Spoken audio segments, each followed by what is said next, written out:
My name is Dana Calloway, and I want to start with the moment everything changed. Not the moment I found out. Not the moment I fought back.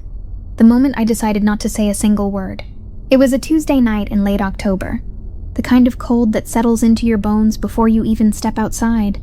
I was sitting at the kitchen table in our house in Clarksville, sorting through a stack of mail that had been ignored all week. Bills, grocery coupons, a dentist reminder. Then I saw the envelope. Plain white. No logo, just Hargrove and Ellis, attorneys at law. I almost tossed it aside, thinking it was junk, but something about it made my stomach tighten before I even opened it. Inside was a document I had never seen before. My name was typed across the top line, my husband Marcus's name beneath it, but the beneficiary listed below? Not my daughter Layla, not my sister back in Columbus. Patricia Ann Calloway, my mother-in-law, on a will that was supposed to be mine. I stared at the paper so long the refrigerator stopped humming and started again. The TV was playing quietly in the living room. Marcus was asleep upstairs. And there I sat under that cold kitchen light, rereading my own name on a document I had never signed. Something inside me went completely still. Not panic, not rage. Stillness. Because here's the thing about Patricia Calloway. She has spent 7 years believing that anything connected to her son automatically belonged to her too. 2 months after Marcus and I got married, she let herself into our house using a spare key she had secretly made without asking us. I came downstairs that morning and found her, reorganizing my kitchen, cabinets like she owned the place. That was the moment I realized something important. Patricia did not see me as Marcus's wife. She saw me as temporary. I changed the locks that same day. Marcus thought I was being cautious. I never told him the real reason. Over the years, I learned something else about Patricia, too. She could survive arguments. She could survive confrontation. She could even survive humiliation. But she could not survive being ignored. So I folded the document carefully, slid it back into the envelope, went upstairs, kissed my husband on the shoulder, and climbed into bed beside him. Then I stared at the ceiling for 3 straight hours, building a plan so quiet and so precise that Patricia would never see it coming, until it was already finished. But the forged will did not come out of nowhere. 8 months earlier, Marcus's grandfather Earl passed away. Sweet man, 83 years old, worked with his hands his entire life. Earl left behind a small house out in Gallatin, a piece of land worth more than most people realized, and a decent savings account. Marcus had been the only grandchild who stayed close to him near the end. Every other Sunday we drove out there together. I would bring Earl sweet tea while Marcus sat with him on the porch watching football. I loved that old man. When the estate settled, Marcus inherited the land and the savings. A few months later we updated our own will to make sure everything was protected properly if something ever happened to either of us. That was the will Patricia got her hands on. I still do not know exactly when she accessed the paperwork, but I know she had been alone in our house, twice that spring while Marcus and I were both working. She claimed she was watering plants while we were out of town. I should have known then. I should have trusted my instincts instead of Marcus's belief that his mother meant well. That was my mistake, the last one I planned to make. The next morning I called a lawyer, not the one listed on the fake document. My own, a woman named Carol Briggs with an office off Riverside Drive and a reputation for never backing down once she smelled fraud. I sat across from her desk, slid the envelope toward her, and said 4 words. Tell me my options. Carol studied the document quietly for almost 5 minutes. Then she leaned back in her chair and looked at me over the rim of her glasses. Honey, she said, whoever forged this made 3 very expensive mistakes. Then she smiled slightly. And we're going to let them make 1 more. I drove home gripping the steering wheel so tightly my knuckles hurt. Patricia had underestimated me for 7 years. She thought I was exhausted, distracted, easy to overpower. She was right about one thing. I was exhausted. But overwhelmed women notice everything.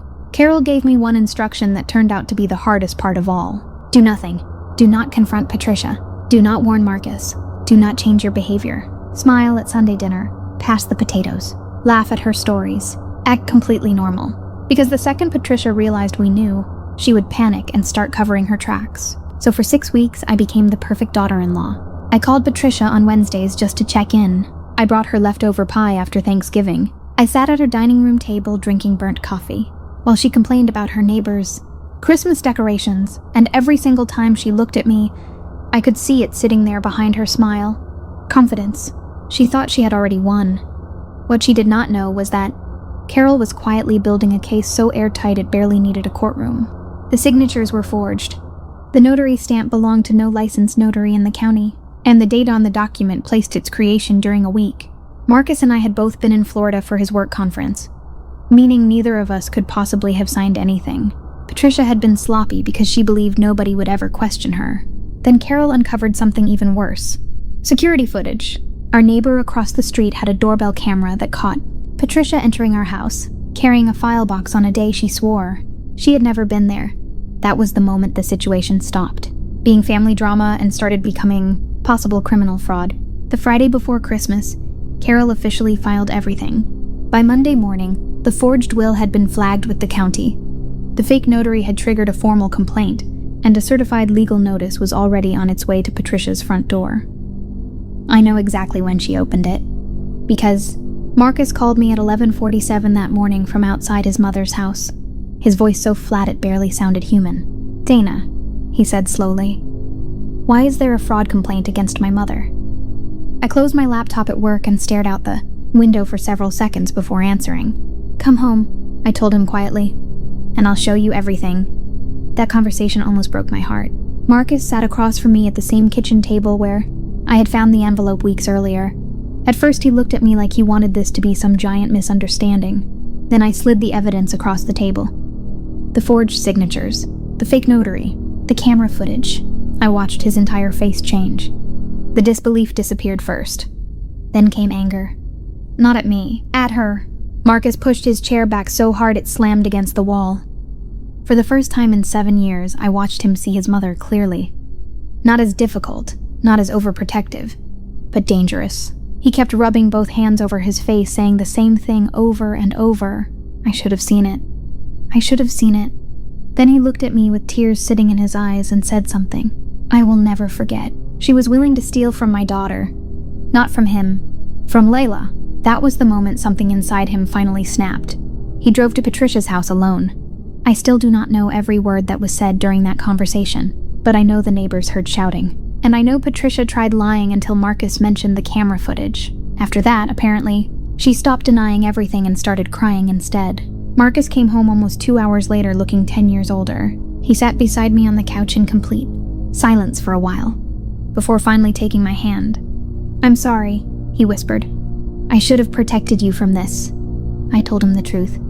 "You couldn't protect me from something you refused to see." That one hurt him, but he needed to hear it. Patricia did not come to Christmas that year. She called 11 times. Marcus ignored every call. She sent messages blaming me for turning her son against her. I never answered a single one. Weeks later, she mailed a handwritten apology letter. Not to me, to Marcus. And according to him, most of it was excuses. That letter ended up in the trash. As for the legal situation, Carol made sure.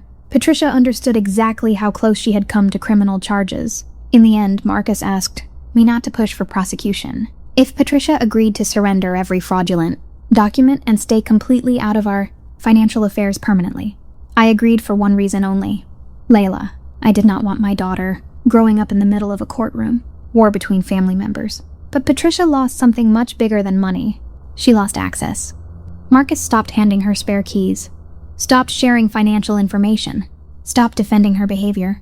And for the first time since I married him, Patricia realized she was no longer standing at the center of her son's life. I was. Here is what I want you to understand. If you are listening to this while dealing with your own Patricia, the strongest thing I ever did was not scream, not expose her publicly, not beg people to believe me. I got quiet, I paid attention, and I let her keep digging until there was no solid ground left beneath her. I did not destroy her. The truth did. And by the time it surfaced, I was already standing safely out of reach. If you have ever stayed silent while someone underestimated you, tell me your story in the comments. I read every single one.